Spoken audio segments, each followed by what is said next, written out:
The events unfold in the border area, Kassela, a fertile land that has been hit by a severe, unexpected drought. The wells dried up completely, the ground cracked, and all the cattle and even the birds died from exhaustion and the scorching sun. People, gripped by fear for their future, began to leave the settlement, but the Margrave of Cassel considered this a betrayal. The cruel aristocrat sent dozens of his most loyal warriors to punish the apostates and restore order. Fierce purges began, during which the peasants were physically unable to resist due to weakness and disarmament. The little boy tried to run away from the fight, but tripped over rocks and caught the eye of an officer. No prayers helped the child, so the warrior without regret carried out the order of the son of the Margrave, who was leading this madness. Powerful sorcerers declared that the blood of divine kings flows in his veins, although this is not visible from his actions. The leader feigns innocence and wonders if these parasites really don't understand why they're still alive. A mother, protecting her child, listens to the speeches of an irritated man who praises the grace of his lordship. The peasants are fleeing after just a few days of drought, and the Margrave's son believes that people have completely lost their conscience. The woman, crying in agony, begs not to touch even the child and admits her mistake, but fails to convince those present. A frightened young man, who had just been sitting in his mother's arms, watches as her body stretches out on the cracked ground. The aristocrat becomes bored by such an abrupt end to the dramatic performance and is surprised by the naivety of the victim. The soldier apologizes for his haste and asks how he can cheer up his crazy master. After a while, the exhausted men and children were tied to a tree to test the traitor's resilience. Now women were forced to support their loved ones and offspring with their own shoulders so that they could survive. The swordsman calls out to the Markgraf's son and reports that one of the men is seriously injured. You need to wrap your waist tightly so that the subject can hold out long enough to entertain the audience.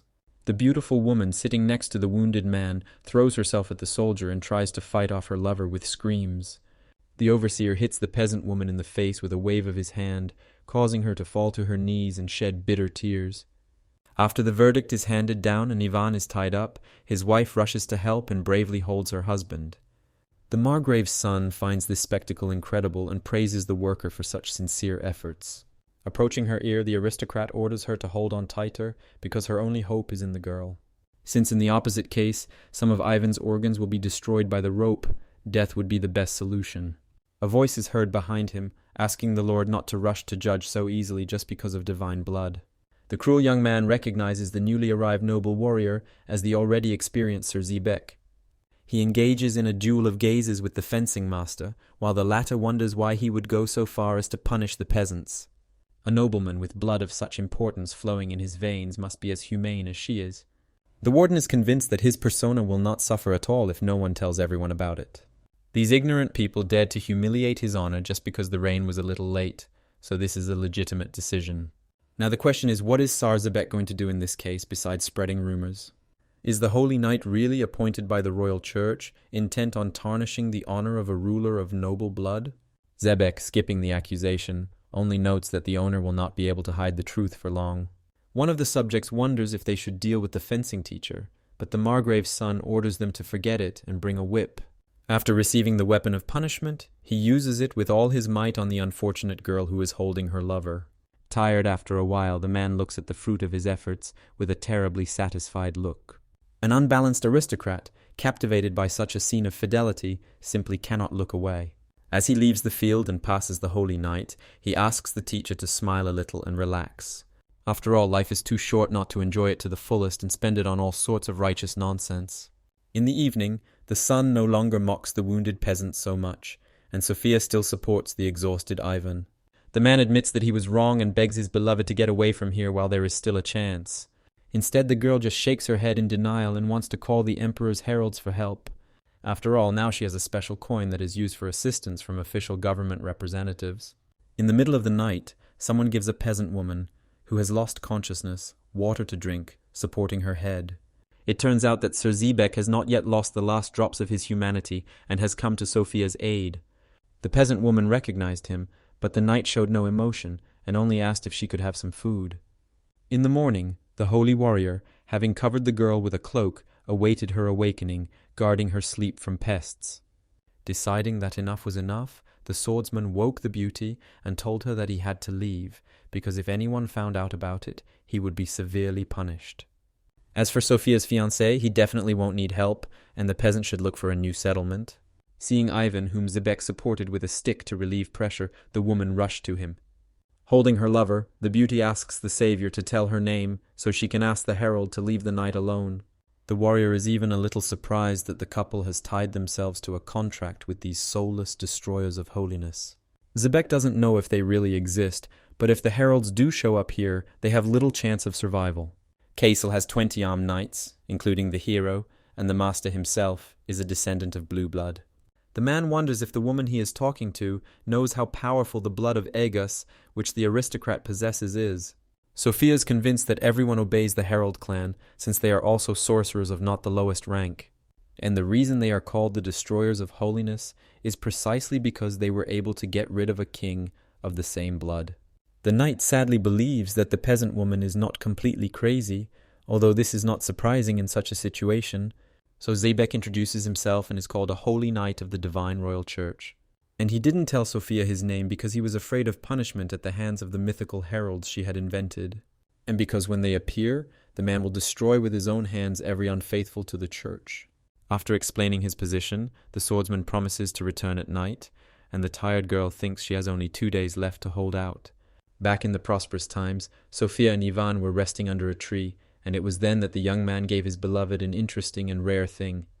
He asked if the woman had ever heard of a respected clan of heralds, and if the girl remembered anything similar. As a child, my father once told me a story that mentioned the soulless destroyers of holiness. Now the peasant woman is holding the emperor's gold coin in her hands, which will help her summon one of the rescuers to help. However, Ivan advises to be careful, because if the inquisitors of the royal church find the jewel, they will punish the beloved. Under the pretext of intimidation, the boy approaches Sophia and innocently kisses her on the cheek to express his feelings. The embarrassed girl fights back from the impudence and asks why Ivan gave her such a dangerous thing. The peasant says lightly that it's just in case something happens to them, although it's better if it doesn't. However, to use it, you need to draw a triangle on the ground and place a coin in the center, then magical heralds will appear. Now the unfortunate woman has followed all the instructions and is trying to hold out until the end, but today the weather is working against the girl. Sophia cannot withstand such a load and falls to the ground from loss of strength, gradually saying goodbye to this world. In the Margrave's camp, the men are happy with the ample supplies of water and are dousing themselves with it to their heart's content, rejoicing at the new day.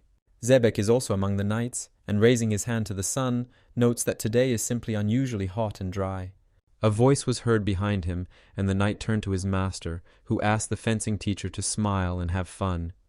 The swordsman decides to skip these words and get to the point, because you won't collect many taxes by destroying citizens. The Margrave's son is convinced that the number of homeless people dissatisfied with their lives is growing, just like the number of thieves. An irritated Sebek doesn't understand why people can't be sent to the fertile lands that fill most of the territories. The aristocrat wonders why those born there should rightfully suffer from an endless amount of unnecessary things.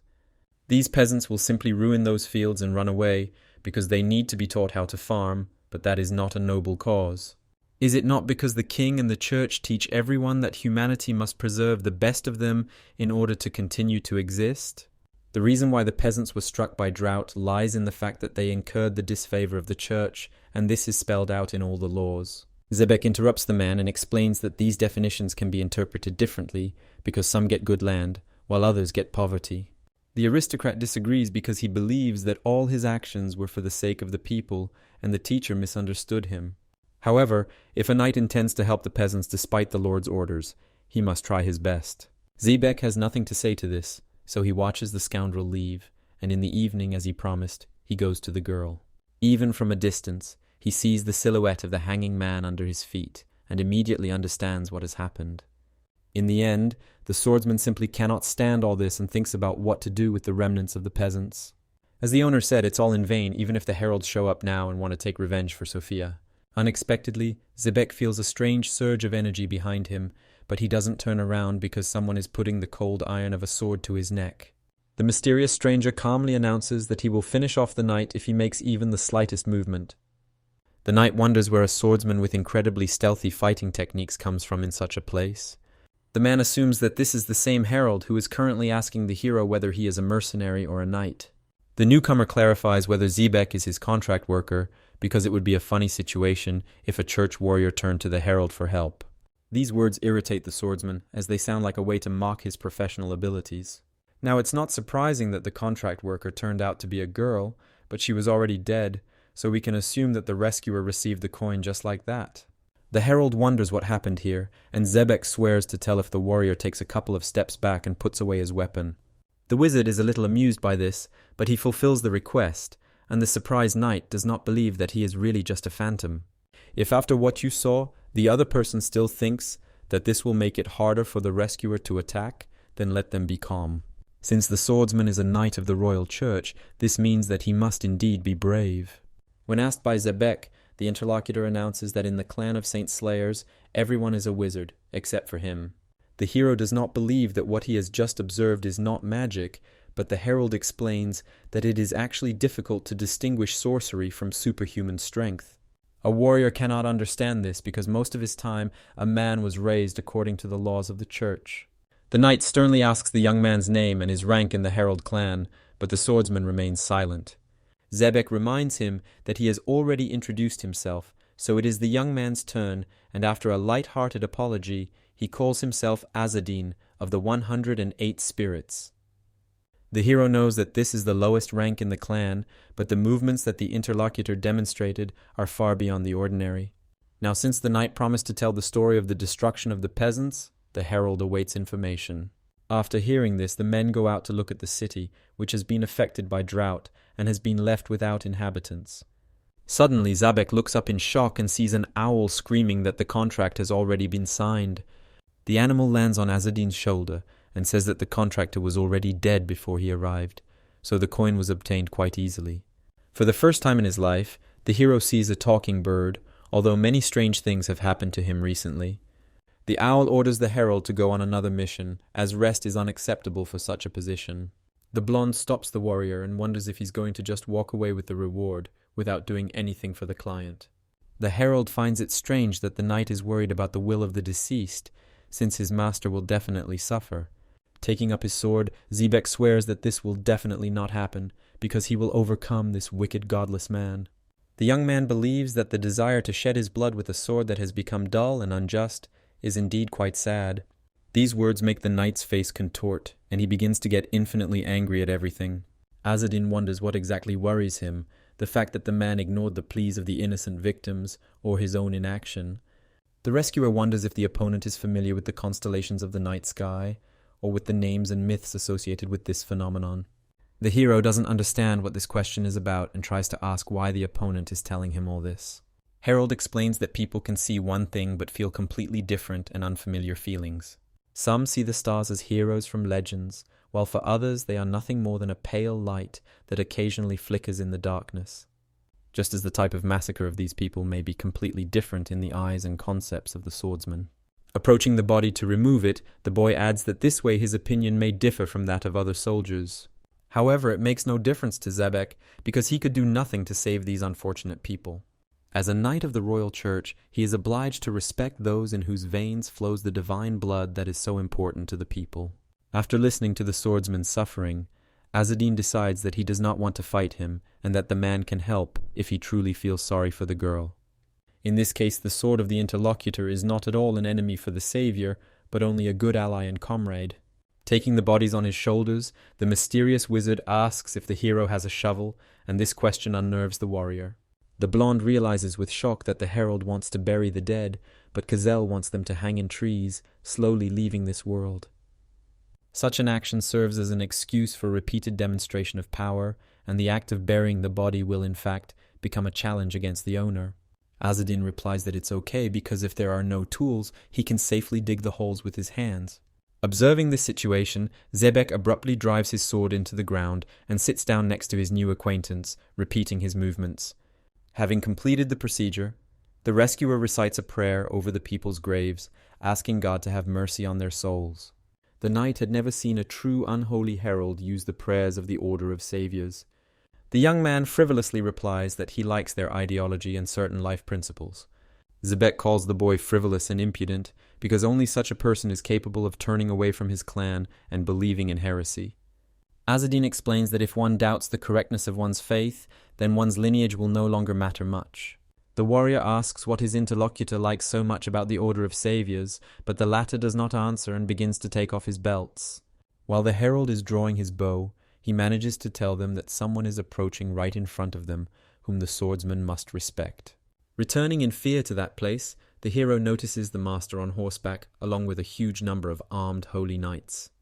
The Margrave's son notes that if the subject liked the peasant woman so much, he should have just said so right away. The aristocrat even admits that for such an incapable girl, she was incredibly attractive and attracted a lot of attention. Xebec realizes that the blue blood has learned about his care and has brought about 20 servants for punishment.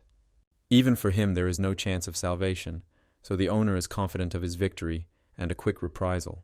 He manages to wonder who this fool is standing next to the knight, while the herald is already stringing the bowstring and inserting an arrow for battle.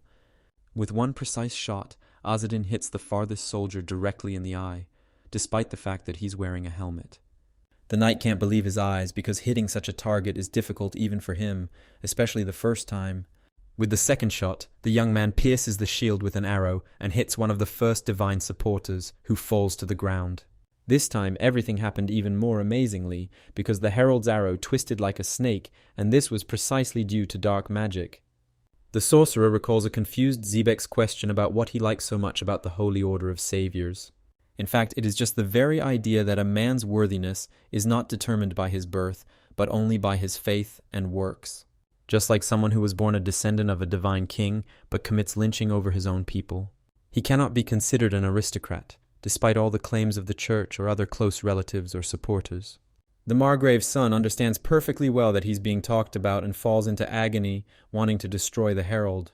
The aristocrat orders Xebec to destroy the attacker, but the man doesn't have time to do anything because the warrior jumps into the sky. The herald attacks the knights from the air, using several arrows to hit each one. When most of them are already lying on the ground, the boy goes down and they try to attack him with spears, but it is a pathetic attempt. Pushing off the wooden stick, Azadin wriggles out and forces all the remaining soldiers to fall. One of his relentless arrows flies past the aristocrat's face, but misses the target. The master notes that the enemy is not trying to destroy the knights, but only to put them out of combat readiness. The Markgraf's son shouts at the sorcerer, asking who he is, and the sorcerer, appearing from behind, tells him that he is a real herald.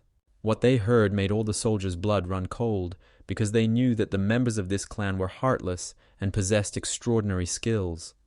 Turning sharply, the aristocrat notices that the attacker has run out of arrows and orders his subordinates to attack immediately.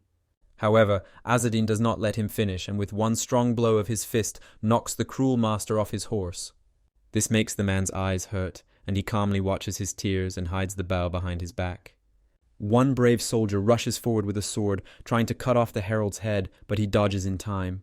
Raising the sword of his frivolous opponent, the young man explains that he has reduced their numbers with his arrows.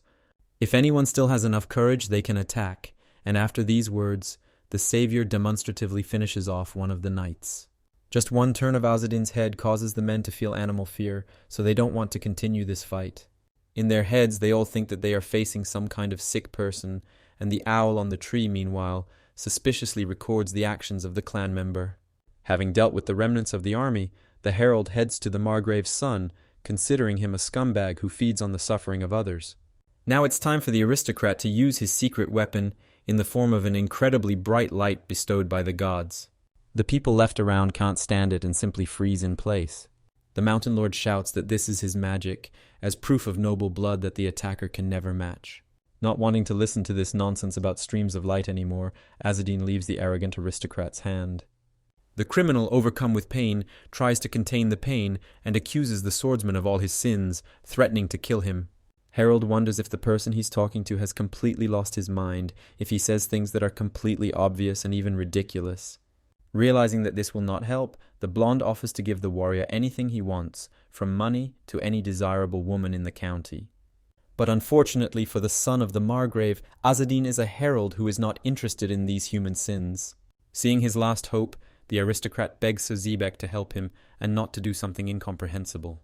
However, the master's own magic has harmed the knight, and now he can't see anything, so he remains helpless in this situation.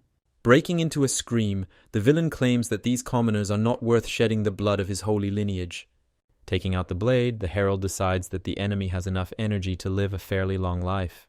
Therefore, he advises the man to think positively, since he needs it now, and deprives him of his only remaining organ of vision. The aristocrat falls to the ground from the shock of pain and no longer utters a sound, so Azadin rises. His contract holder had long since died, but his savior had taken care of revenge and carried out the imperial law to the fullest extent. Zebek reminds him that he is a knight of the church and the king, so according to their law, he cannot let his new acquaintance go. And it doesn't matter that he did the right thing, it's still considered a major crime, and he has no right to just leave it like that. The herald notices that the man is not at all like the typical knights of the kingdom he has just seen.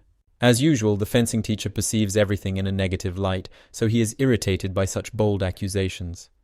Azadin says that the others are just fools who were kicked out of the house to finally resolve the inheritance issue, so it was a compliment. In any case, the hero should not think that he can easily catch up with a real sorcerer. Saying goodbye, the swordsman hopes to meet again sometime, and is confident that fate will bring them together with Sir Zebek in the near future. No one was able to overcome the herald, and in this meaningless battle, only the Margrave's forces suffered, suffering huge losses. The young man was not mistaken. They were indeed remnants who had been kicked out of their homes for the sake of simple material gain, under the pretext of nobility. In the landowner's castle, people asked to be exempted from taxes this year due to the incredible drought and crop failure. They are begging because they are left as martyrs without a roof over their heads, so they are starving and are no different from the dead. Margrave Castle says in disgust that they should be ashamed and could already start talking about the food distribution. The villagers continue to beg for mercy, otherwise they will have to leave the land or die. The owner decides to make a concession if they insist, although nothing will change the inferior blood in their veins. However, certain conditions will need to be met, and if not, the surprised people in the hall will pay with their existence in this world. The men look at each other, already regretting the request and trying to come up with a way out of the situation or an escape plan. The aristocrat asks not to be so afraid, as their wishes take up no more than 1 page in a grimoire of the specified size. The villagers admit that they don't understand anything about magic, so they haven't even heard the word, let alone seen it. Cassel was convinced that even such a hopeless proletariat should know that the grimoire would respond to their call. If they can complete the task, the Margrave will exempt their settlement from taxes for 3 years and provide them with large supplies of grain. One of the people present apologizes and wonders if they shouldn't at least know the title of the book in order to find out its location. The owner calls it a copy of the Divine King's book, and everyone present is filled with unspeakable horror. Later, a snake sneaks into the chambers and transforms into a beautiful girl who is dissatisfied with the Count's behavior. He had already searched everywhere for this grimoire, so sooner or later the rumors would spread throughout their continent. It would be wiser to find at least 1 page first, and then quickly follow the trail to the full copy. The man asks what she really needs, and the witch informs him that his son has been the victim of a brutal attack. This happened in the eastern part, but the master is convinced that the forces could not have fallen so easily, because the noble Sir Zebek was there. The beauty notes that this happened after all, because their opponent was a clan of heralds, known only from legend. The aristocrat recalls that they are also hunting for the book of the Divine King, because they want to get rid of the curse of debt. Kazel wonders if his son is dead, but the witch has only heard from hearsay that he was deprived of both eyes and reproductive organs. The Count orders the girl to inform all the local people that they must exterminate absolutely every herod in his lands. The beauty is about to leave, but her husband stops her because if his child cannot continue the family, then she needs to be replaced with a new one. While traveling through the surrounding area, Azadin suffers from drought and thinks that at this rate he will die from simple dehydration. It's unclear why there was a need to organize this whole circus in 2 days, but the owl on his shoulder disagrees with his words. Frankly, due to the emperor's worthless demise, his heralds are now devalued throughout the world. And they are addressed as if they were some soulless heretics who destroy any signs of holiness or the church. Moreover, he only has 2 days to arrive, so Azadin hasn't even had time to pack his luggage, and now he's on the verge of death with dry rations.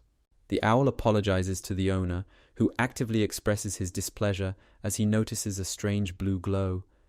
As it forms into salads, the warrior recognizes the spirits that have separated from the trees and come to greet him. The 2 people for whom he heroically avenged the murders in the settlement even bow to the savior, and he awkwardly returns the gesture with mutual respect. Someone in the crowd says that these lands are not controlled by royal generosity or the blessings of the archangels, so it is not worth lingering. After saying that they can go to the afterlife because Azadin has fulfilled the law, Sophia points her finger at the well. The herald understands that the spirits want to offer him water and remarks that this should not have been done and that it was time for them to rest.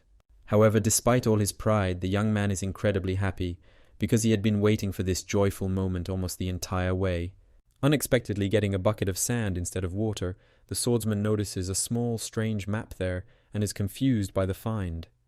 The Herald clan is essentially a people formerly known as Aragus, fleeing one of the widespread climatic disasters. Having survived a devastating typhoon on the continent, they relocated and settled in the previously unknown lands of Vibrise. The continent of Vibrise was primarily divided between 8 divine kings of the Aegis family, each of whom ruled from their own throne in a separate territory. However, in that era, one of them seized power, and the other 7 brother kings were completely suppressed by the emperor of the Eslad family. This man aimed to destroy all remnants of the sacred royal lineage, while the foreigners needed shelter. And then the emperor gave them a grimoire called Song of the Yellow Bird, and gifted them with a spirit called the Emperor's Mouth. In exchange, the Argasi signed a cruel contract with the temporary ruler and became known as heralds. Thus their hands were mercilessly stained with divine blood, and the people became the sword of the emperor and his inquisitors. It was the heralds who cracked down on vile nobles who illegally, through corruption, tried to enrich themselves at the people's expense. For the inhabitants of Vibrise, this was the greatest sin, as they believed in an afterlife and the cycle of rebirth. However, the death of the emperor put an end to the unified empire, dividing it into the same 8 independent kingdoms. Then universal condemnation fell upon the Argus, and they were called soulless heralds with a new problem. The contract their ancestors had made with the emperor remained in force, as had been stipulated from the very beginning. Even after his unexpected departure from this world, the oath remained with this poor nomadic people for all eternity. Azadin was extremely lucky to find one of the pages of the Divine King's book, which gave them power. At this moment, the spirits say goodbye to their savior, and he wishes them a happy life, at least after all the misfortunes they have experienced. The herald wonders if the thing can free him from the curse, but the owl sees it more as a great honor to pay off a debt. The animal notices that the owner is somehow not too happy, although such a find is the dream of absolutely everyone in their clan. Azadin explains that even on his list of all tasks, breaking the curse is the last and most important. Continuing on his path, the guy worries that this information will begin to spread around the world. The root cause of the Divine King's book falling apart into pages is his father.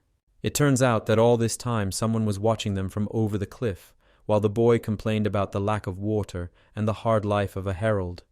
The young blonde remarks that this is exactly who they need, the son of the clan traitor, who is now very weak and frivolous. The woman asks the guy next to her if the opponent is really capable of magic and as talented as they say. The man knows nothing about the curse, but this swordsman is definitely capable of using magic without much effort. The beauty recalls hearing rumors about how Azadin used to go to the toilet under himself until he was 8 years old and couldn't pull a regular bowstring.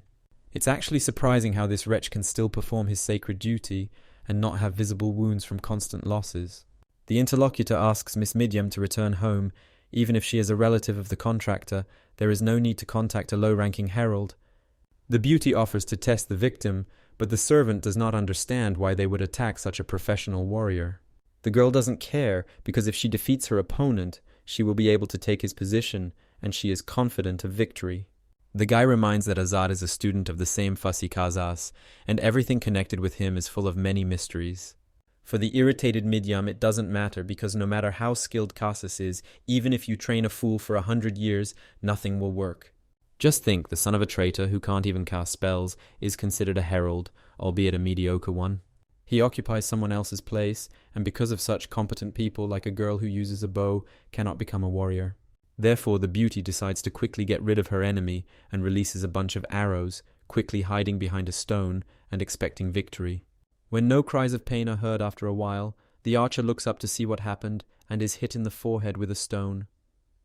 The assistant immediately runs to his friend for help, and a herald appears on the top of the cliff, looking for the one who is shooting arrows. Midyam insists that it was a kind of greeting and sincerely doesn't understand how he managed to be here without a single sound. The man who has just skillfully caught the weapon with his quiver wonders what the names of these young attackers are. The girl introduces herself as a descendant of the Edel clan and the boy as Ismael, and explains that they both came to help Azadin. The herald is wary and does not believe that these weirdos have arrived for support, because they usually do not play with arrows. The beauty says that his quiver looked empty, so she decided to share the arrows, which is a great help. The hero thinks that they invited themselves on this journey only because the children were bored of playing in the Holy Lands. The man orders the couple to go home, which irritates Midyam, who shouts that this is the second time he has to remind her of her origins. The warrior explains that for any herald, there is no difference in lineage, and they even tried to shoot him in the back. Mechnik suggests that people decided to ask for a correctional measure because they had never heard of such a thing before. Something worse than just their conversation could happen if a similar situation were to happen again outside the Holy Lands. The medium recognizes that the interlocutor is different from the one everyone in the district is talking about and making fun of. The herald orders them to apologize first, because if they need something from him, they should first show the customary respect for their elders. Although the girl is angry, she offers her condolences for the rudeness and such attitude towards Azadin, calling herself Aragas. The man accepts the apology, but orders her not to shoot anyone from now on, unless she has a desire to take someone's life. The hero swears that he will never tell anyone anything, so the couple can return home because he does not need such helpers. Having remembered one more small detail, the swordsman turns and innocently like a child asks if there is a little water in them. Unable to tolerate such behavior, the beauty challenges Azad to a duel, even though it is different from anything she has heard. The hero is strong, proud, and not devoid of intelligence, but avoiding confrontation on her part would be simply terrible cowardice. It is for this reason that Midyam has already officially announced a duel, and as a prize he wants to receive his position as herald. The hero becomes bored with this performance, and notes that Ariel is a bad influence on the children, and most importantly, whether the opponent understands her position in case of loss. The descendant of Erden assures that he will give everything he has, even his own life, into the hands of the enemy with ease and without hesitation. Now Ariel is only part of the problem. In fact, what's much worse is that the beauty underestimates him in terms of combat. The swordsman advises to surrender before it's too late. He certainly understands that his reputation is far from ideal, but this position is not given for nothing. Midyam ignores these remarks and boldly moves exactly 100 paces away to maintain all the laws of the challenge. A voice is heard from the sky, confirming their duel and ordering Azadina to participate, after which the girl realizes that it is a spirit. The beauty realizes with shock and slight nervousness that it was the emperor's mouth, and the warrior himself is surprised that someone decided to intervene. Ishmael trembles with fear for his girlfriend, because the emperor's mouth is a magical apparition that everyone who becomes a herald receives. And if the spirit confirms the duel, then it is simply impossible to refuse, and this is not at all beneficial for Midyam, who strives for victory. After the whole action, the beaten couple gives all their water to the winner so that he can finally regain his strength. The guy doesn't understand what's happening because the archer's technique is worthy of a true warrior who sacrifices accuracy for the sake of increasing speed. These were definitely the unique skills of the Argas, which were passed on to Azadin, as none of the beauty's defenses could withstand them. Ishmael believed that the herald could not use magic, much less the art of the yellow crane, which few people are amenable to. Even when the girl seemed to be able to pick a good moment and catch her opponent from behind the cliff, he still dodged the blade. The young man had never seen anyone disappear like that, turning into mist, and then reappear in a completely different place, unnoticed. The hero managed to get up to the daring duelist from behind and grab her arm, delivering the final blow. Seeing how the descendant of a traitor dealt with a descendant of the noblest blood, Ishmael could not contain his anger. He rushed at the villain to punish him, but was abruptly stopped by the emperor's words, which announced that the battle was over. Midyamida lost this duel, so now her fate is completely in Azad's hands, as is the soul of the girl's friend who tried to intervene. The humiliated beauty cannot hold back her tears, and skillfully grabs her brother's blade to decide how to leave this world. The herald suspected that the blonde would throw something like that, so he quickly knocked the dagger out of her hands with one blow. Midyam falls to his knees in despair, and Azadin explains to the young lady that the loser of a duel has no right even to death. Now he would be the one to decide such nuances, so it would have been foolish to rush into battle without learning all the rules. Of course, the man had no intention of making fun of these children, so he stood up and gave them the water bottle back. This should be enough for the first lesson, so now the couple can be free and go in all 4 directions. Midyam is shocked by this turn of events, as is Ishmael, but the boy is incredibly happy about the herald's generosity. Azadin suggests pretending that today didn't happen, because it would be very bad if this information got into their recommendations. However, the children turn out to be stubborn, and despite the warrior's words that he does not need slaves, continue to follow him. The beauty simply does not understand how she can refuse such a beautiful companion as a slave for the rest of her life. The swordsman cruelly replies that he doesn't know about the beauty, but if she were as talented as Ariel, she wouldn't lose. The world is full of men who like young women, and many cultures allow early marriage, so you need to think about that. Honestly, it's better for a beauty not to challenge anyone to a duel at all, but to finish off the person she wants while they're sleeping. Ishmael notices that their opponent is much more talkative than he thought, but gives the impression that he is genuinely worried. All this time, Midyam remained thoughtfully silent, so her friend thought she was very angry, but the girl seemed to like the winner. The contract of service stipulated that the Emperor and Aragas would give each other what they needed, but that whoever betrayed would suffer dire consequences. This document was a symbol of loyalty, but after the Emperor's death it became a curse, with no possibility of changing the terms. This obliged the people to serve as heralds forever, creating a strong circle of submission to one's own person. The oath began to show signs of disintegration when the clan intervened in the battle for the throne of the kingdom of Tarazas. One Aragas successfully won that battle, obtaining a copy of the Divine King's book. However, there was another traitor who stole the book and successfully hid somewhere, and his name was Aker. The leaders of the clan ordered the man to return what he had stolen, otherwise the curse would destroy him without mercy. The warrior had to hand over a copy of the Divine King's book, or face the most terrible torment. The clan threatened Aker in every possible and incomprehensible way, but in the end, hope disappeared, scattering into dust. And all because a traitor tore the book in the heart of the world's mountain range and instantly fell victim to the curse of the contract. Because of this affliction, the man was able to father 2 twins, despite the inability of his body, Azadin and Ariel. Of the 2, Ariel became the strongest herald in the history of the entire clan, while her brother was declared a real idiot. Now the young maiden is wondering who is spreading all these rumors, because the enemy turned out to be completely different. The heroes try to send the couple away again, but the beauty notices that they are leaving on their own because they have something to deliver.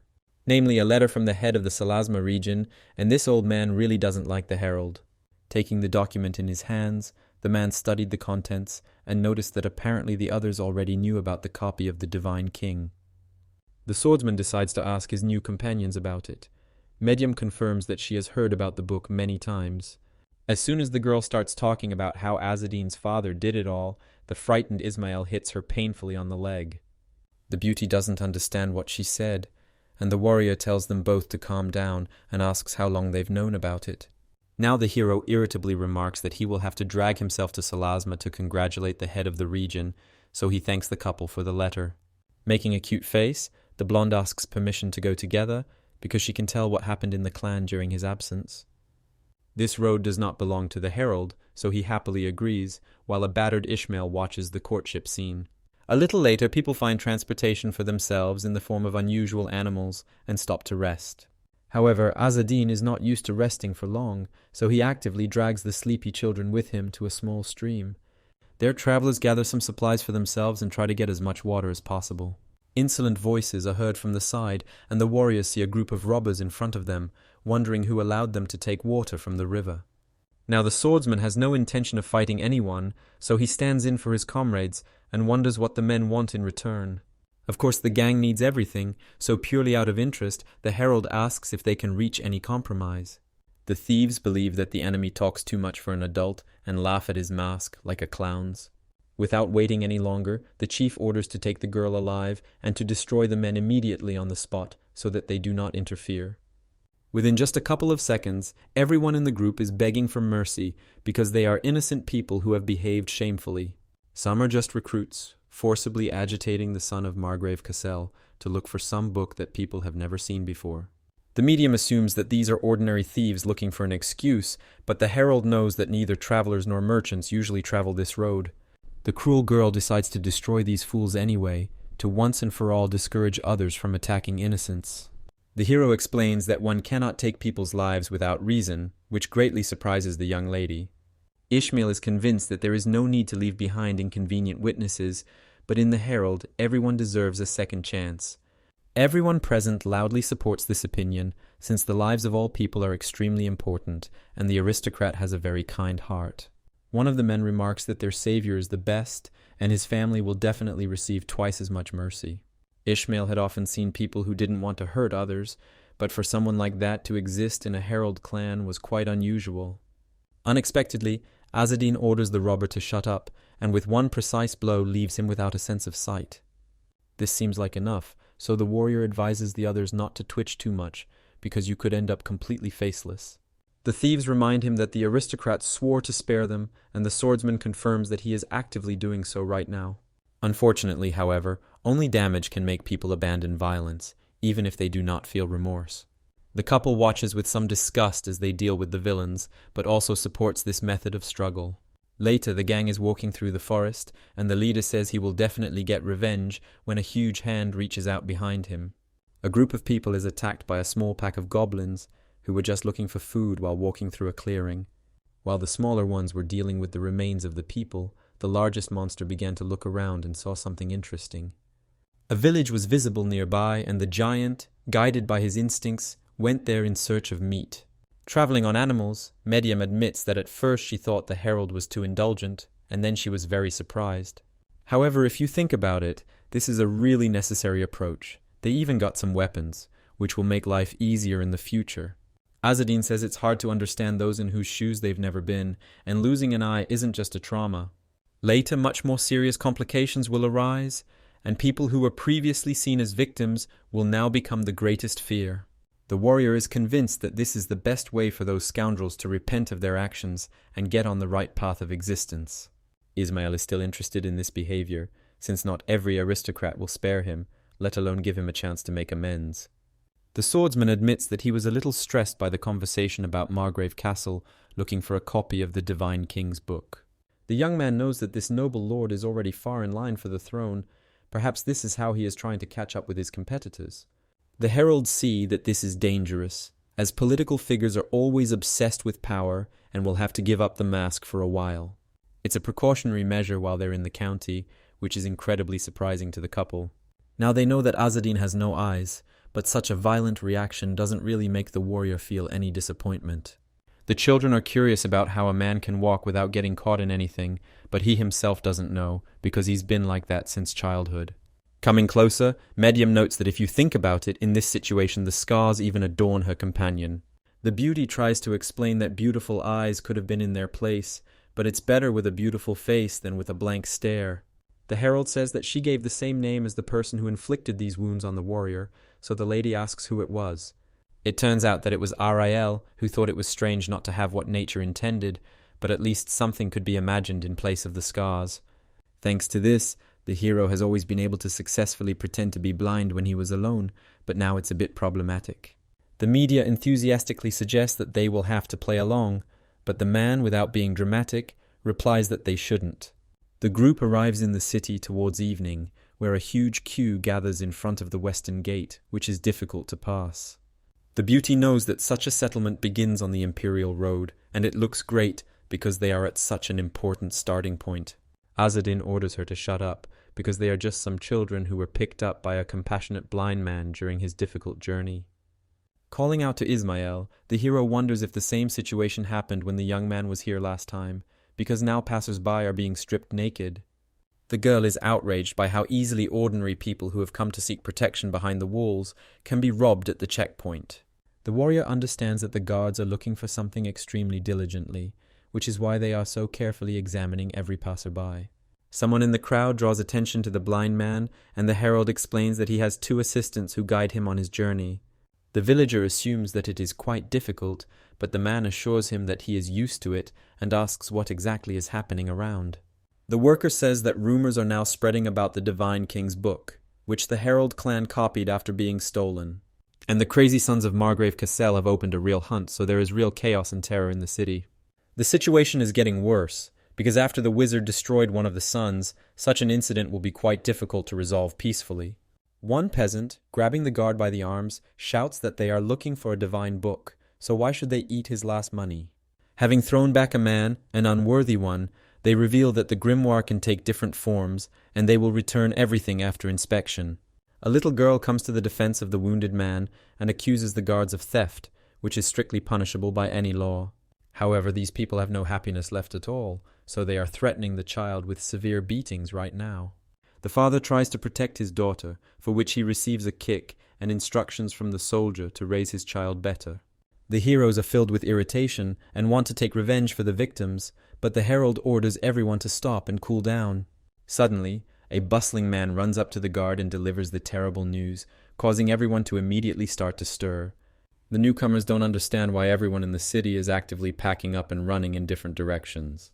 Azadin announces to everyone present that goblins have been spotted nearby, and he heard this information thanks to his good hearing. Everyone realizes with horror that the leadership will close the gates and tries to convince the soldiers to take pity and discuss the situation. There is a camp nearby where one of the descendants of the Margrave of Cassel sits and makes sure that they have firmly closed the gate. They were informed that there was no copy of the Divine King's book here, so they should quickly leave with the loot. The frightened warriors ask Satargi what they should do, and he orders them to simply fight off the goblins, because that's what they were taught. However, these training sessions only lasted one day, so the braver soldier asks to let the citizens in from outside, and he will lead the defense. The aristocrat is convinced that this fool will not be able to do anything, although he himself runs away from the approaching threat and humiliates everyone. However, in order not to dwell on this situation for too long, Targi gives the man full command while the earth is still moving. Sitting in the monster's basket, people are trying to figure out what exactly will be done to them, but no one wants to die this way. From his tower, the Margrave notices the flames spreading around the settlement and watches the attack in shock. The heroes had already set up battle positions, preparing to defend the villagers who remained outside when someone shouted that the goblins had arrived. All the people who wanted to escape were forced to walk both day and night to get at least a little further away from the settlement. One kind woman returns to the group and says that the road ahead will be even more difficult, so we need to be careful. She hands Ismael a spare flashlight and asks him to take a good look at the blind man and his sister so that they get there safely. The children are very pleased, but the man himself notices that those present are much kinder when he pretends to be blind. The warrior who took command asked the people in the city to gather their own forces for defense. Any help would be appreciated, because while they repel the attacks, the elderly and children will be able to escape safely. The peasant, who was previously beaten by the guards, shouts that he will fight, but his daughter remarks that he can't even handle slicing apples. Thinking about this, Medium tried to control his irritation, because the knights who were supposed to serve the people had simply betrayed them. For Azadin, all those innocent victims are just sacrifices to buy time for others, and in fact, it's just an incredible act worthy of respect. Maybe so, but it seems strange to the beauty that the people of Aragas sympathize with the inhabitants of the Vibris territories. However, the herald personally sympathizes with them, so using his abilities, he decides to split up and disappears into the fog. All the men in the city have long been armed, but everyone notes that there are too many opponents for them alone. The largest goblin introduces himself as Golda, and throwing the basket on the ground, announces that they have a lot of meat. People should surrender, as the monsters consider themselves smarter creatures, deserving of such a strong fort. The commander realized that this orc was the leader of the monsters, and ordered everyone to aim at him, and the archers began to work. The assistant to the main attacker orders the brothers to move forward and demolish the fence at any cost. Smaller individuals use axes to chop down trees, while the largest goblin throws a rock at the gate. The villagers holding the gate want to retreat, but the commander encourages everyone and shouts to shoot at the orcs from above. Cosette's father stands at the gate and tries to do everything possible to ensure that his daughter manages to escape as far as possible from this madness. A small monster appears from the side with a magic wand, which suddenly begins to glow, signaling that the Divine King's book is nearby. The priest is interrupted by a herald who has come to the rescue, leaping onto the small, noisy scoundrel. Gontu throws another boulder, already alive, and the heavy stones fly straight at the archers, but Azadin manages to pull them away. The savior appears before the commander and explains that he will help with the defense, but the warrior does not know this newcomer and his power. Pulling the string, the hero explains his origin, surprising the disbelieving men, and plunges into a head-on fight. With his first blows, the boy manages to injure the eyes of the main orc, who has now become 10 times more helpless, but more angry. Gontu waves his arms in all directions, shouting that he will destroy absolutely everyone, while the swordsman calmly sits on the monster's head. The herald directs the handheld fighter in the right direction, and now it independently destroys its little subordinates. The commander, watching the fight, cannot believe that the same fighter against holy injustice came to their aid. Upon returning, the hero sees the same robber, whom the man had recently met in the forest, crawling out of the giant's basket. The thief crawls out of his makeshift prison and stumbles upon the goblin priest, who is laughing hysterically to himself. Thanks to the Divine King's book, the monster is about to become the Lord of the Cliques, awakening hidden powers. Azadin is starting to dislike this, because monsters of this level can easily become a threat and create adventures for a long time. Having built up a sufficient number of bloody wedges, the goblin throws something resembling a moonball at the sorcerer. The warrior quickly jumps off of Galt's head, leaving him to be torn apart by his new opponent. The orc lord is in excruciating pain and tries to escape from the mouth because he likes to eat himself, not be torn apart. Before the surprised villagers appears one of the divine cult, the king of the cliques, who turns out to be a priest from the orc clan. The little brazenly strikes the hero with a swift stream of golden light which penetrates directly into the chest and dissolves. After that, the king orders him to be given a page from the divine book, and if he agrees, the herald will die quickly and painlessly. Azadin's hands are shaking, but he still throws a shot at the frivolous monster, even though he misses so easily. While the king of cliques rages even more, the boy tries to understand what kind of ray of light it was and how it pointed to the page of the book. The dwarf rushes into a new attack, and the swordsman wonders why such a precious book seemed to such a hideous creature. The warrior manages to avoid all the attacks, even though many of the orcs themselves are injured, so he runs to the sword. Grabbing the steel, the herald confidently awaits the approach of the tentacles, and with skillful swings of his weapon, leaves the monster with a few clicks.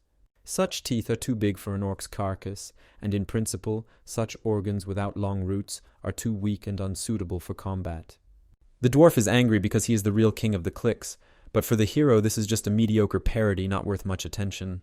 Azadin creates several opportunities for successful attacks, but some of his wounds can corrode even steel, so a sword is unnecessary. The man is even a little offended that for such hard work he won't receive even a single coin or help. Suddenly, a hail of arrows begins from behind, driving the attacker a little further and giving the rescuer a little rest. The commander orders to shoot to help the herald with absolutely everything they can at the moment. Some villagers are afraid to do such things because if the royal church finds out, they will be persecuted as criminals. The chief is incredibly angry because the church has abandoned everyone here to their fate, worrying only about itself.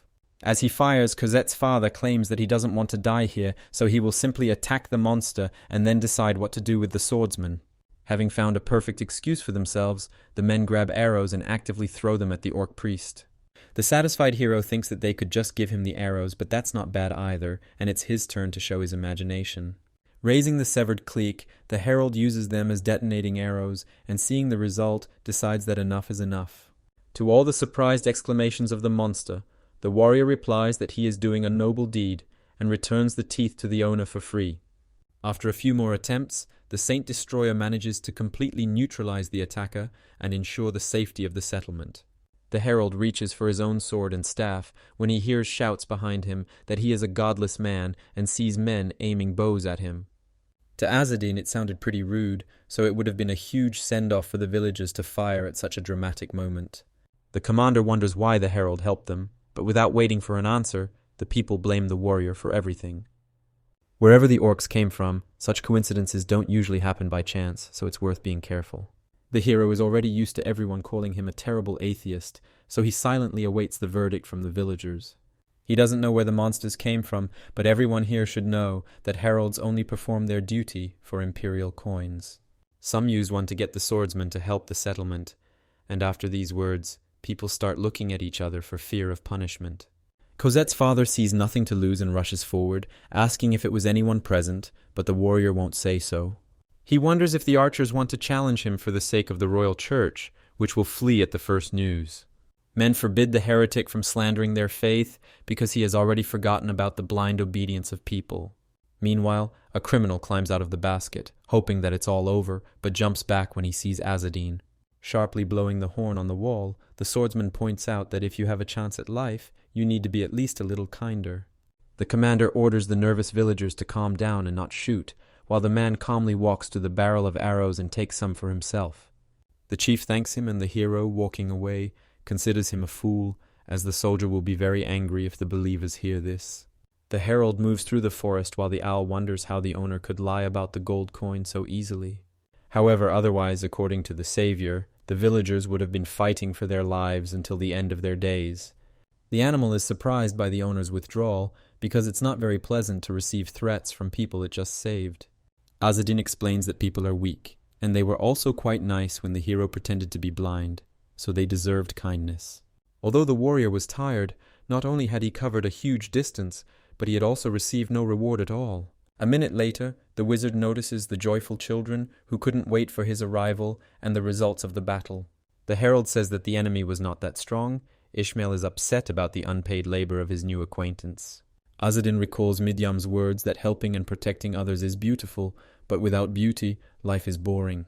The beauty, in order to laugh at the young man, remarks that he himself is a very practical and uninteresting type. The hero interrupts the argument, as the couple was able to get out quickly, so the people let them out of the group quite easily. At first they were refused, but the girl insisted that she could handle the little monsters, and after that everyone calmed down. Ismail thinks they met nice villagers, but Midyam is convinced that everything was possible solely because of her natural charm. Azadin laughs that her friend's youth played no role at all, and the beauty shouts that she is already 13. There is even a queen of her age at the event. The man hands Midian a staff, which the assistant immediately recognizes because her mentor had a similar one. The witch reports that it will take a lot of effort to investigate this thing, but she is completely out of energy right now. For a moment, the girl's mind is filled with the thought that the herald recognized her as his right-hand man, but he simply asked his fellow countrywoman for a favor. However, in exchange for this, Milady also wants to ask for something in return, and the swordsman agrees to discuss the terms of the contract tomorrow. Disguised as a blind man, the savior jumps up a tree and orders them to follow him, as the travelers still have a lot of work to do. The midwives don't know where to rush, so the man decides to take matters into his own hands and return to the camp of frightened people. There he is noticed by a woman who kindly shares her flashlight and informs him that 2 children have set out in search of their uncle.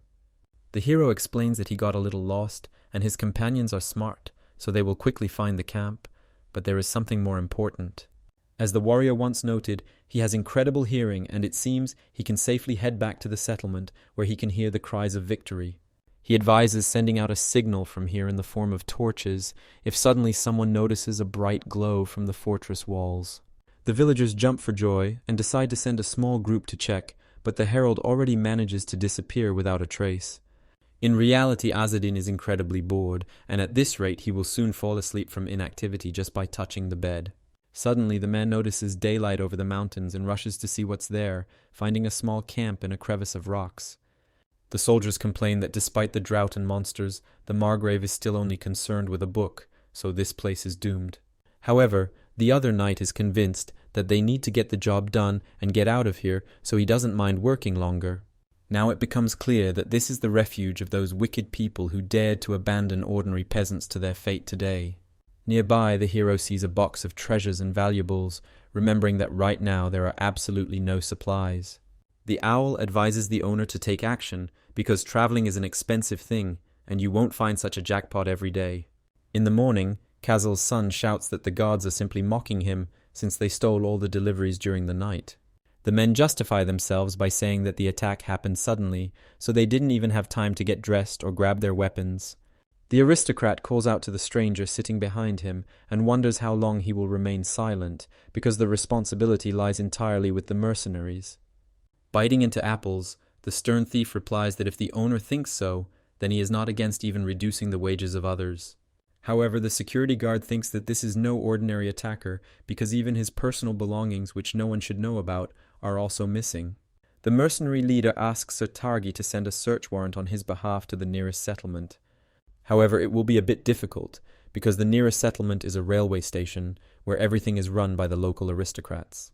And anyway, what right does this commoner have to order him around? But the criminal is not so simple, so he swears to turn everything around on his own. Suddenly, the man uses a blade and the brazen descendant writhes in pain, while the assistants look at the commander in fear.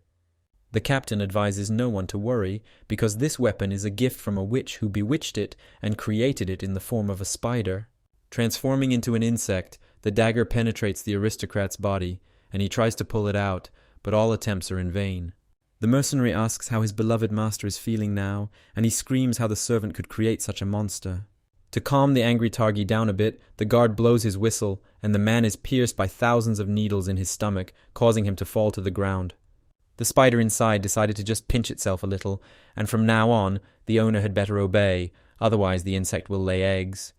And after they hatch, the real show will begin, although the aristocrat still doesn't understand what the insidious barbarian really needs. The commander is preparing to rob the settlement, and when he catches the thief who took his things, he will do much worse things to him. The travelers wait for the herald to return and are sleeping peacefully under a tree when an owl wakes them up, telling them to wake up. Midyam notices Azadin and wonders where he got another staff in his hands, suspiciously similar to the previous one. The hero says that he came across mercenaries yesterday, and that another artifact for the girl was found in their supplies. The warrior wants the beauty to look, but suddenly Ismael, who has completely listened to the conversation, says that he will do everything himself. After all, such things are usually cursed, so the young man shines his staff with its power to the admiring gaze of his comrades. When asked by the herald what was there, the sorcerer recounted that he saw astral patterns in black and green tones around the stone. The hero assumes that the staff belongs to another cult, since the image of the king of the cliques was red. After some more thought, Ismail determines the purpose of the object, which turns out to be the search for the specified goal, but the thing is very delicate and breaks easily. Nevertheless, its developer is clearly not from the lowest caste. It seems that the staff was created in a hurry, but it is still powerful. Azadin understands that the staff was created to search for the divine king's book, so the number of surveillances will only increase. The hero invites his companions to take a closer look at the owners of these items, so the travelers are redirected to the knight's camp. Overnight, the atmosphere has changed radically, and everyone is preparing for battle, perhaps even a hunt for one of the pages of the grimoire. The warrior understood that after the drought was abducted, people would take drastic measures, but he didn't want to start a war because of it. Jumping down, the hero explains to Midyam and Ishmael that the mercenaries are preparing to attack the nearest settlement. The beauty reminds them that there is only a station settlement near them, but it is much larger than any average place. It is impossible for experienced guards to act so recklessly because usually the necessary measures are taken out of desperation. The herald doesn't answer anything and just touches the important items hidden under his clothes with his hand to check. At the entrance to the city of Azadin, they check documents and let people through just like that, telling the blind man to tread more carefully. The media is surprised that in such a serious matter they let the blind pass without question, although they are happy with such a quick deception. Once at the trade fair, the children immediately run to the van from Khorazar because they can finally enjoy the long-awaited vacation. Previously, the hero wasn't particularly fond of such places, but now he can explore the surroundings a bit. The boy is reminded of memories from his childhood when other heralds dared to bully a child born to a traitor. The children shouted that the situation of the brother and sister should not even be looked at by anyone because they were unworthy to be here. Long ago, the adults called Ariel the great genius of the clan, who became a warrior at the age of 3 and continued to develop. In his youth, the villain learned the truth through pain and a broken knee, but that's not all because the girl is something more than a strong personality. Now he sits as a grown, capable man and remembers the times when he fell in love with a beautiful woman, when he suddenly hears a strange noise. The Khorasan Trade Association started as a small group of vendors, but has now grown to become the largest in its region. In fact, this is a secret organization owned by the heralds, or in other words, the Aragas, who were able to successfully hide. While the children rejoice at the opportunity to finally swim, the man presses his head to himself and stays quieter than the water and lower than the grass. However, they are unable to escape their fate, as people appear behind them, recognize the 108th spirit, and begin to mock them. The warrior doesn't respond to this, causing the mercenaries to turn their attention to the assistance they gave to the talented herald. The swordsman replies that he doesn't need these children, and that it would be better if the merchants got down to business and helped his goat with horseshoes. While one Aragas takes the animal away, the heroes give the other some supplies and order them to exchange them for money and find blue arrows. The villains recall that before them is one of those heralds who, thanks to the recommendation of Kazas, got into the clan, but failed all the tests. Probably all these jewels were successfully stolen somewhere, but the hero does not listen to these accusations and asks for a change of clothes for the evening.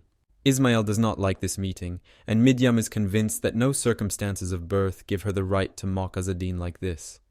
A woman's dress flies to the swordsman, and the other participants in the trading settlement laugh at the unfortunate man who is straightening the fabric. The lifeguard starts to get angry, so he suggests they stop acting like children, as he doesn't want to start a fight in front of pedestrians. The arrogant men take this as an insult to their side and insist that they can defeat one of the 108 spirits. A confident voice is heard from the side, suggesting that the situation be resolved by a duel, as long as the villains are not afraid of the consequences of defeat. The beauty boldly steps forward, and the hero thinks that in this world there is simply no science behind good kicks if the lady is ready to fight. One of the merchants assures that the child is only saying this because he doesn't really know the herald's capabilities, as he wouldn't even be able to withstand a push. Jumping sharply into the sky, Midyam lands on the back of the man who dared to insult the warrior and points his blade at him. The fool cannot understand what such a sweet lady is doing, so the girl explains that the man is completely unaware of the situation. She is a descendant of Edal, so if anyone has anything to say against Herald Azadin, they can turn to her with their mockery. The angry beauty shouts that everyone here has completely forgotten their duty to respect the honorable sorcerer and help him. The same man who dreamed of the main character's sister comes out onto the square and claps his hands, because he hasn't seen the warrior in a long time. The blonde introduces himself as Derek Savan and apologizes for the behavior of his subordinates, asking them to stop the demonstration. The girl gracefully dismounts from the scoundrel, and at the same time the owner orders the two frightened merchants to mind their own business. Passing by the swordsman, Derek advises his friend to wash up and come back, because he wants to spend the evening together and talk. The rescuer knows that all this is not happening for no reason, but he goes to the bathhouse and immediately after the procedure feels human.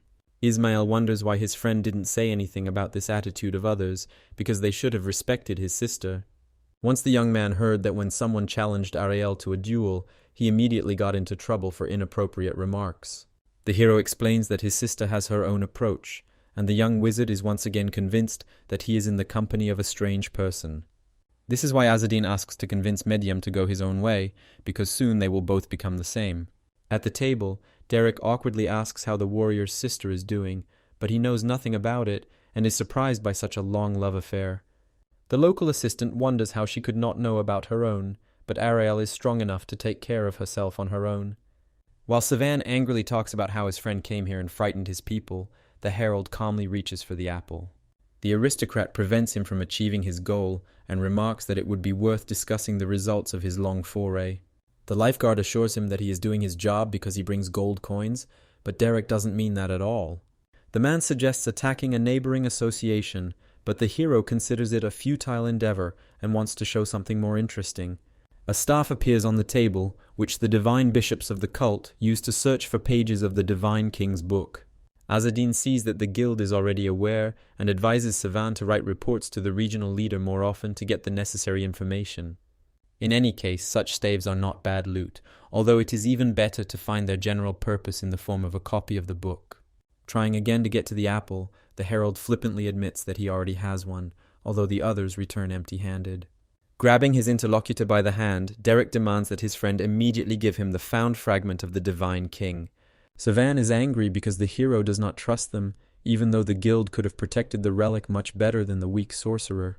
Azadin replies that it will be quite problematic for the man because one of the Margrave's sons is already rushing here. And he is also accompanied by mercenaries, one of whom is a great cultist, but the retired herald is confident of his own victory. However, this is precisely where the problem lies, because questions will arise if an ordinary merchant shows his strength in public. For Derek, such trifles are not important, since the main task now is to protect the divine king's book and return it to the clan. He accuses the boy of being much weaker than Ariel, but that was back in his childhood. Back then, he was truly on par with his sister, and now he has become much stronger, while she was considered the foremost among the heralds. Now the girl has an incredible number of followers, and it's hard to even imagine what abilities she possesses a year after the separation. Anyway, he decides to deliver the copy of the book himself when a servant runs to the tent and announces that they are in trouble. Earlier, At the western gate, the guards saw an armed group of the Margrave's son and stopped them, preventing them from entering the city. There were too many men for today's flight, so the guards advised us to set up camp nearby and come back tomorrow. The aristocrat thanks Sir Gerald for his faithful work and asks to take a small gift as a token of respect. The man says that Mr. Targi is putting him at a disadvantage because he himself is a knight and must respect his duty to honor. The blonde is convinced that in the worst-case scenario, the only thing they can expect is punishment from the church, and the guard begins to agree. His efforts are interrupted by the captain of the invaders, who is fed up with the spectacle, so he uses his sword. The criminals continue their terrible raid, and Targi wonders why they are destroying people, but for the sorcerer it is just a way to have fun. Although there are 3 gates around the wall through which one can enter, the commander is used to going straight ahead and using all available opportunities. So it's time to awaken all his loyal subjects in the form of small spiders, such as he used on his past master.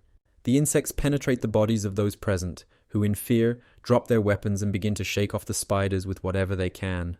After a while, people calm down and become more energized, so Targi now realizes that he is facing a cult heretic. The sorcerer offers the children to join together, as it is a rather lucrative offer for revenge and obtaining a copy of the Divine King's book. After a long silence from the aristocrat, the thief whistles and thousands of prickles appear in the boy's stomach, causing him to fall. Not that the master had a choice, but now the attacker orders the puppets to find the thief and bring him back alive and unharmed. After a hard day, workers pack up their things and head home, where a huge peasant stands in the way, blocking the exit. One daredevil orders him to move away, as he believes that these are ordinary mercenaries who have definitely not come for his head. The sorcerer's puppet grabs the worker and repeats that no one is allowed to leave the territory under any pretext. Something seems strange to men, namely the terrible hunger that eats away at them from the inside, preventing them from thinking about anything else. Unexpectedly, the unfortunate villager sees his attacker transform into a spider, his jaw changing shape. The worker is already preparing for the massacre when an arrow flies at the monster, forcing him to stop and look away from eating. Azadin jumps on top of the giant and sees hundreds of small spiders running from the body of the deceased on the sword. The herald now clearly realizes that the successors of the Spider Queen, known among the mercenaries as the Atras, are involved. People are running away from the square, and Midian wonders if his comrade has coped with everything, although this is only the beginning of the confrontation. The warrior orders the couple to run to the tent and stock up on water, because thousands of local residents could die from starvation. The beauty sees a threat behind the savior and warns the swordsman, so he manages to dodge the attack in time. The man is surprised that even in this state the monsters are able to move and suggests that the spiders control their nervous system. The hero becomes curious about what will happen if he sets the puppets on fire using electricity and decides to try it. He waits for a convenient moment and with one blow pierces his opponent's defense, forcing him to fall and not move. A minute later the monsters pick up and try to destroy the man with spider stings that appear as a result of evolution. Screams are heard behind him, and someone throws a torch to Azadin, which the herald uses to fend off the giants, who are afraid of the heat. Midyam and Ishmael repeat their comrades' actions, driving the monsters into a circle, and the man praises the efforts of his assistants. The only thing the warrior asks is not to set fire to the tents of the merchants, who have already seen how the flames affect the invaders. The swordsman orders everyone to move away, and finishes off the creatures that are almost burned out in the circle. The hero asks how things are with supplies and water, and the couple reports that they have collected everything they can from nearby houses. Ishmael wants to bring the goats, but the beauty interrupts his partner and asks how useful they were this time. The girl convinces Azadin of their importance and asks to officially join the assistants when an owl flies overhead. The animal, sitting on its owner's shoulder, says that a new contract has appeared, but the customers have just breathed their last. The irritated herald asks the pair to prepare to open fire while he heads for the western gate. The children awkwardly discuss that at this rate, the warrior will be able to use them all the time for free. Continuing the fight with the monsters at the entrance, Azadin gradually gets tired because the arachnids do not want to die. Not only are the giants beginning to mutate, but their numbers are also increasing at an incredible rate. At this rate, the warrior will not reach the contractor, but suddenly the enemy is struck by a strong blue lightning bolt. Midyam knew that the lightning had to work, because fire is dangerous for puppets. The beauty falls to the floor from exhaustion, and the hero, in order to somehow support her, assures her that she has incredible abilities. However, Heiress Idal must know that she cannot use the power of the grimoire often, so she should rest. Ishmael is angry that Midyam is putting so much effort into pleasing this proud warrior and asks if the contract killer is already dead. To the young man's objection, the swordsman replies that the customer is the customer, so he must see him before leaving the city. However, they cannot burn all of these monsters, so Azadin is determined to defeat their leader, the sorcerer of the Spider Clan. Meanwhile, in front of the western gate, the thief watches with pleasure as his puppets destroy the settlement. Targi is afraid that it will all come back to haunt them, and convinces the mercenaries that the Divine King's book cannot be obtained by such methods. The sorcerer is sure that the situation is a little out of control, but everything is going more or less normally. The son of Margrave Castle shouts in fear that with such an approach the man will only scare away the kidnapper. Unexpectedly, the attacker notices a strange triangular sign under the body of one of the victims and decides to take a closer look. Targan says it's like summoning a demon of coins, and the Spider Queen's successor recalls that the heralds are also looking for books. It seems that one of them stole the staff, so the aristocrat suggests challenging the destroyers of holiness. The sorcerer believes that there is no need for this, since the contractor will soon come here himself, and after these words, an arrow flies at the man. He manages to catch it, but the second hit hits the target exactly, and the criminal realizes that he missed the maneuver. This attack intrigues the queen's impersonator, and he releases his spider-like legs while the imperial herald attempts to attack from above. Azadin calls the opponent a rather funny guy and doesn't give the wizard any rest. The Margrave's son is glad that he was able to instinctively avoid the hero's movement, although it seems that he will only get worse in any case. Terrified, Targan sits in a corner and, shedding a tear, asks his mother to give birth to him back. The swordsman doesn't miss an opportunity and chops off half of his opponent's legs, considering him quite strong due to the possibility of mutation. The criminal calls the warrior's abilities incredible, but his strength is not enough to defeat the arachnid. However, these threats do not scare the herald at all, who, calling the impudent man an insect, imperceptibly approaches him. Using Kazas' secret power, Azadin moves behind his opponent and cuts off one of his main body parts. The Margrave's son sees the herald approaching him and asks him to stop, as he cannot destroy him so easily. The warrior explains that he doesn't care about the title of guilty, but Targan assures him that he's not talking about that at all. The blonde man takes a gold coin out of the bag, and when asked where he got it, the coward says he got it from his mother. As the woman said, the herald is powerless to do anything against the owner of the imperial coin. The hero remarks that if there is no desire, then everything is in vain, to which Targan quickly throws the gold into the triangle. The guy explains that the spider air infected him with some kind of spell, so the savior is forced to fix it all. The owl announces that the request is accepted, although the man believes that they should not help such scoundrels. The children return to Azadin, who is suffering from his fate, and wonder what happened during their absence. Midyam and Ishmael can't believe that Targan is using their friend in this way. The warrior orders her to calm down and asks if the beauty can use the weakest form of blue lightning again. After some thought, the girl decides that she will help her husband because they are both from the same clan. However, the blonde abruptly begins to bombard the herald with accusations that she is not obligated to fulfill the contract because she is not even his assistant. Finally, the swordsman agrees to fulfill Midyam's request, and she happily swears that she will try her best. Ismail had never seen his friend so actively trying to get someone's attention. No matter what he did, the beauty remained indifferent, and Azadin received her recognition without doing anything. It's just not fair, and the young man falls to the ground in frustration, while the hero wonders if he should give the upset puppy some food. Now Midyam focuses completely on the contractor and asks whether to weaken Targan's condition to half alive.